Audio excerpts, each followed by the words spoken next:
I'm Max, and to be honest, I don't know if I handled things the right way. But one thing is certain, I'm done being the one everyone overlooks until it's convenient to notice me. I'm 23, and everything I have in life, I earn myself. No handouts, no privileges. I'm not complaining, that's just how it is. My parents always favor my younger brother, Trevor. He's the golden child.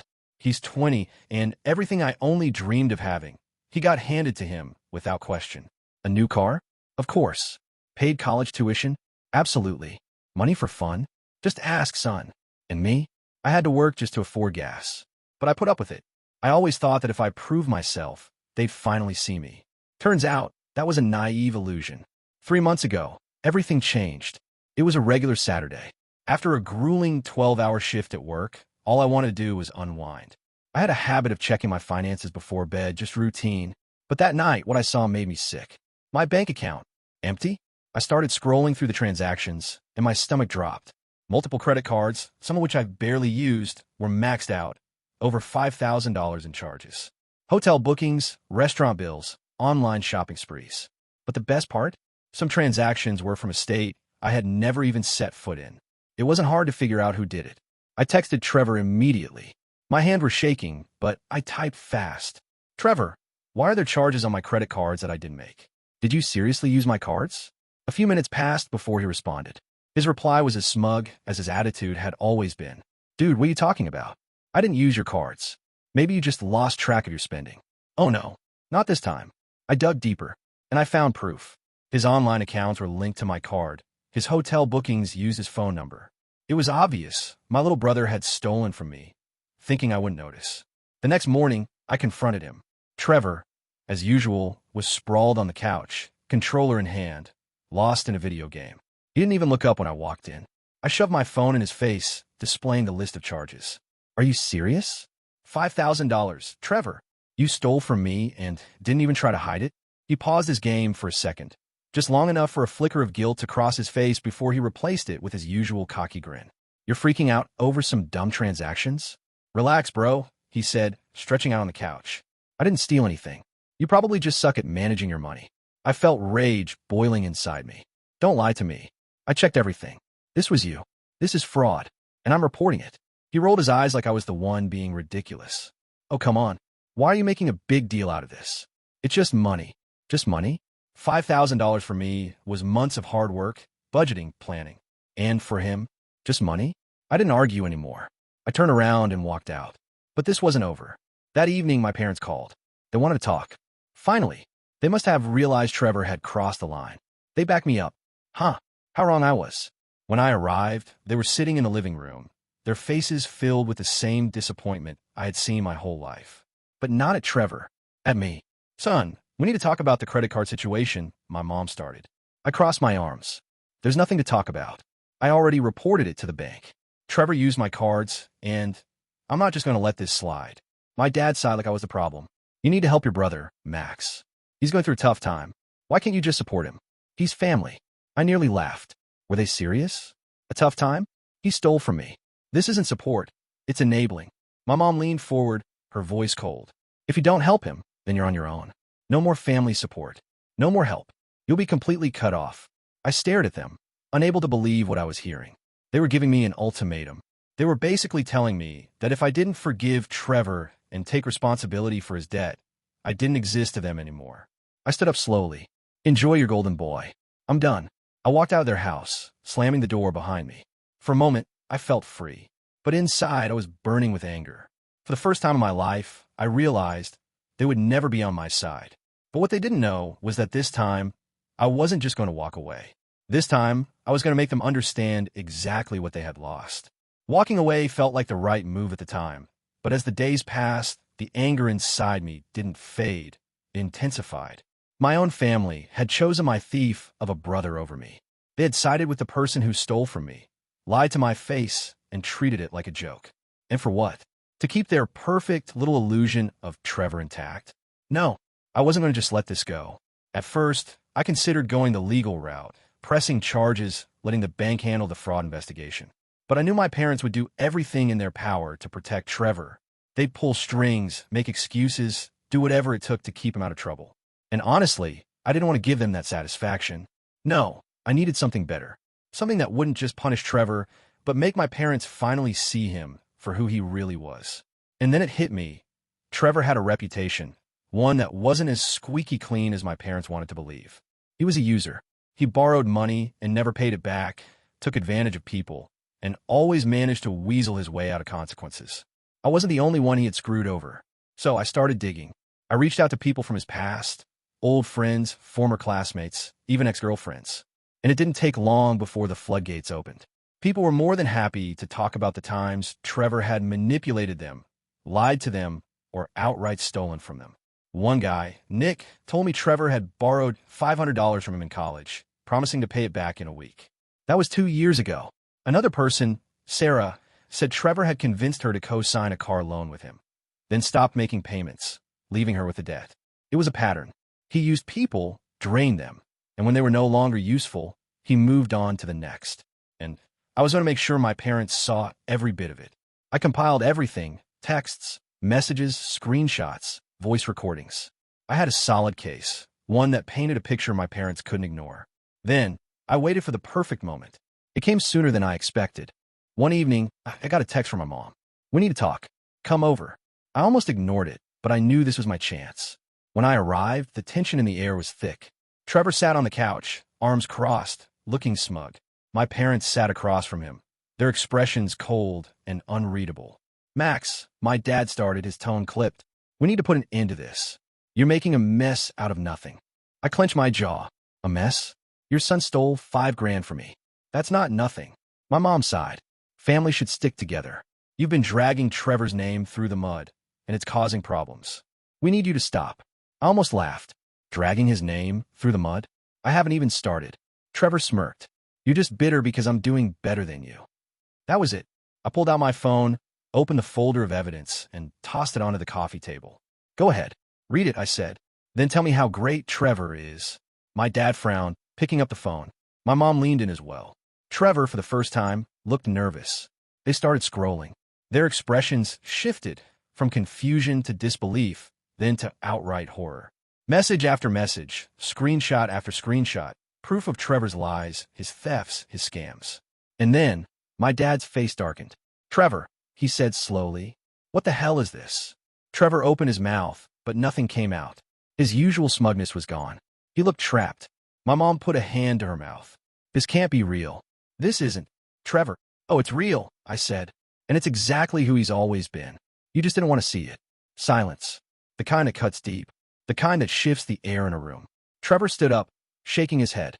"You set me up," he snapped. "You went looking for dirt." "I didn't have to look," I interrupted. "You left a trail. I just followed it." For the first time in my life, I saw it. The moment my parents realized their golden child wasn't so golden.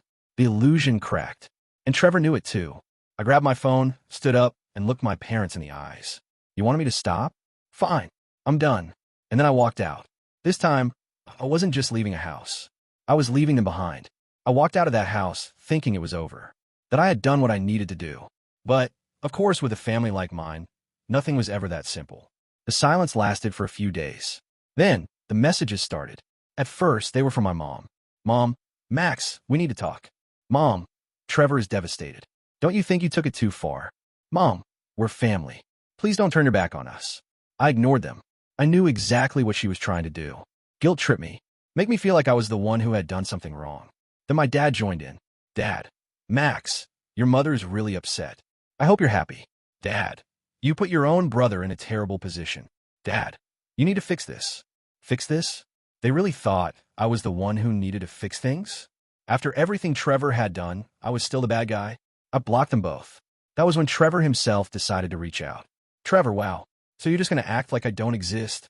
"Trevor, you ruined my life. Bro, hope you're happy." "Trevor, I lost my job because of you. Are you seriously okay with that?" I actually laughed when I read that one. Trevor had a job? Since when? That was news to me, but I wasn't going to respond. I was done playing their games. And then, just when I thought they might finally give up, my parents showed up at my apartment. I opened the door to find my mom looking exhausted, my dad standing behind her with his arms crossed. Trevor wasn't with them, which was a small miracle. "Max," my mom said, her voice soft. "Can we please come in?" I didn't answer right away. Part of me wanted to slam the door in their faces. But another part, the part that still deep down, wanted to believe they could change, stepped aside. They walked in, sitting stiffly on my couch like they were afraid to get too comfortable. "Son," my dad started, rubbing his temples. "We need to move past this." I folded my arms. Move past what exactly? The fact that Trevor stole from me? Or the fact that you both defended him? Mom let out a shaky breath. We didn't see it that way at the time, but we've been talking, and we realized maybe we weren't being fair to you. I raised an eyebrow. That was the closest thing to an apology I'd ever gotten from them.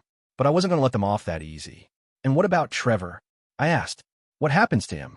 My dad's jaw tightened. "He's in trouble. Big trouble. You weren't the only one he scammed." I leaned forward. "What do you mean?" Mom swallowed hard. "The bank. They started looking into his transactions. Turns out, he's taken out loans in other people's names too. Not just yours." A slow grin spread across my face. "Karma. It was a beautiful thing. So let me get this straight," I said. "Trevor's finally facing consequences. And now you want my help?" Dad exhaled sharply. We don't know what to do. We thought maybe you could talk to him. Get him to fix this before things get worse." I stared at them in disbelief. After everything, after defending him for years, they still wanted me to clean up his mess? I shook my head. "No, I'm done saving him. If he's in trouble, that's his problem, not mine." Mom's eyes filled with tears. "Max, please, he's still your brother." I stood up, crossing my arms. "No, he stopped being my brother the second he stole from me and acted like it was nothing. And honestly, you two stopped being my parents the second you chose him over me." They both went silent. For the first time, I saw real regret in their faces. Maybe they were finally realizing just how much damage they'd done. But it was too late. I walked to the door and held it open. "If you want to fix this, start with him. Not me." My dad looked like he wanted to argue. But my mom stood up, pulling at his sleeve. "Come on," she whispered. "Let's go." And just like that, they left. For the first time in my life, I felt truly free. Trevor was on his own now, and I had never felt better. A few weeks passed, and for the first time in a long time, my life felt peaceful. No family drama, no guilt trips, just me, my work, and the satisfaction of knowing I had finally cut the dead weight out of my life. But then, karma came knocking. It started with a call from an unknown number. I ignored it, then another, and another. Eventually, curiosity got the best of me, and I picked up. "Is this Max?" the voice on the other end asked. The guy sounded pissed. "Yeah, who's this?" "Name's Derek. You don't know me, but I know your brother. Or at least I thought I did, until he scammed me out of $2,000.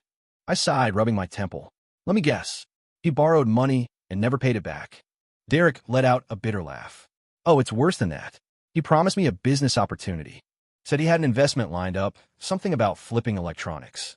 I was dumb enough to believe him. Gave him the cash. Now he's ghosting me." I shook my head. Classic Trevor. "Look, man, I get it, but I don't have anything to do with him anymore. Whatever he promised you, it's on him. Not me." Derek exhaled sharply. "Yeah? Well, he made a habit of dropping your name. Said you two were tight, that you always had his back. That's why I'm calling. You're the only connection I have. And I want my damn money." I clenched my jaw. "I don't owe you anything, and I sure as hell don't owe him. If you want your money, go after him, not me." Derek grumbled something under his breath, but eventually hung up. I thought that was the end of it. I was wrong. Over the next few days, more people started reaching out. Some messaged me online. Others found my work email. One guy even showed up at my job. Apparently, Trevor had been running his little scams for a while, and now that he was out of options, his victims were desperate to get their money back. And I wasn't the only one dealing with it. One afternoon, I got a text from my mom. "Mom, we need to talk. It's about Trevor." I debated ignoring it, but curiosity won. When I got to my parents' house, my dad was pacing the living room, and my mom looked like she'd aged 10 years. Trevor sat slouched on the couch, arms crossed, looking every bit the entitled brat he'd always been. "What's going on?" I asked, arms crossed. Mom wrung her hands. "Trevor's in trouble. Real trouble. Oh, I already know," I interrupted. "His victims have been calling me. Seems like he's run out of people to scam." Dad shot Trevor a glare. We had no idea how deep this went. He owes money all over town, and now people are threatening him. "Good," I said flatly. "Maybe it's time he learned what consequences feel like." Trevor scoffed. "You think this is funny? I could get hurt, Max. These aren't just pissed-off college kids. They're people with connections." I shrugged. "Sounds like a you problem." Mom's eyes filled with tears. "Please, Max. You're his brother. You can talk to these people, explain the situation, maybe get them to back off." I laughed. Actually laughed. You're unbelievable. After everything, you still expect me to clean up his mess? No. I warned you. I told you who he was, and you ignored me. Now you deal with it. Dad's face turned red. Max, we are family. You don't just abandon family. I took a deep breath. No, Dad. Family doesn't steal from you. Family doesn't throw you under the bus. Family doesn't manipulate, lie, and expect you to fix everything for them. Trevor made his choices. Now he can live with them. I turned to leave, but Trevor finally snapped. You think you're better than me? He sneered. Just because you've got a little job and your boring life? You'll come crawling back when you need something, just like you always do. I stopped at the door, gripping the handle. Then, without turning around, I said, the difference between us, Trevor, I don't need anything from you, and I never will. Then I walked out, and for the first time, I knew I was truly done. Walking out of that house for the last time should have felt like closure, but something inside me told me it wasn't over yet. Not completely. I was right. A week later, I got another call. But this time, it wasn't from Trevor's victims. It was from a lawyer. Max, this is Richard Holloway. I'm representing your parents and your brother, Trevor. We need to discuss some urgent financial matters. I nearly dropped my phone. Excuse me? You're representing them? For what? It's about a loan taken out in your name, he continued. There are some discrepancies that we need to clear up before legal action is pursued. I felt my blood go cold. A loan? In my name? Trevor. That little bastard had gone beyond stealing my money. He'd stolen my identity.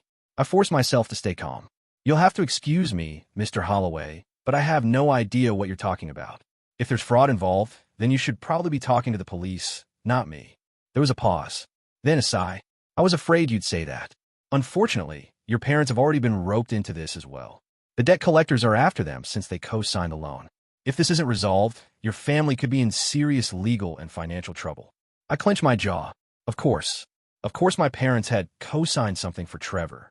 And now, they were reaping the rewards of their blind faith in him. I leaned back in my chair, letting the weight of the situation settle over me. I could let this go, let them sink in the mess they had created. But something about it didn't sit right. Not because I cared about Trevor, but because my name was attached to this scam, and I wasn't about to let that slide. I'll handle it, I finally said. Not for them, for myself. 2 days later, I met with the bank and the legal team. I laid out every single piece of evidence I had, proof that Trevor had stolen from me before, that he had a pattern of financial fraud.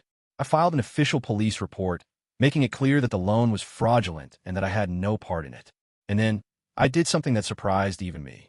I went back to my parents' house. They looked worse than before. My mom's face was pale, my dad's eyes sunken with exhaustion. Trevor sat in the corner, his knee bouncing, his jaw clenched. You reported it, my mom whispered. You actually went to the police. I met her gaze without a shred of guilt. Damn right I did. My name isn't going down for Trevor's mistakes. You should have done the same. Trevor shot to his feet. You're such a self-righteous. Shut up, Trevor, I snapped. Just shut the hell up. You did this to yourself. And now, you're going to deal with it. You can try to run, lie, scam your way out, but it's over. You finally ran out of people to save you. My dad rubbed his temples. Max, please, can't you drop the charges? We can fix this. No, I said. You can fix it. Or don't. Either way, I don't care anymore. For the first time, I saw something in their eyes that wasn't just disappointment or frustration. It was fear. They knew they had lost. Trevor was facing legal consequences. My parents were drowning in the financial hole they had helped him dig. And me? I was walking away from all of it clean. No more guilt. No more obligations. No more family messes to clean up. This time, I wasn't just done with Trevor. I was done with them all. And it felt damn good.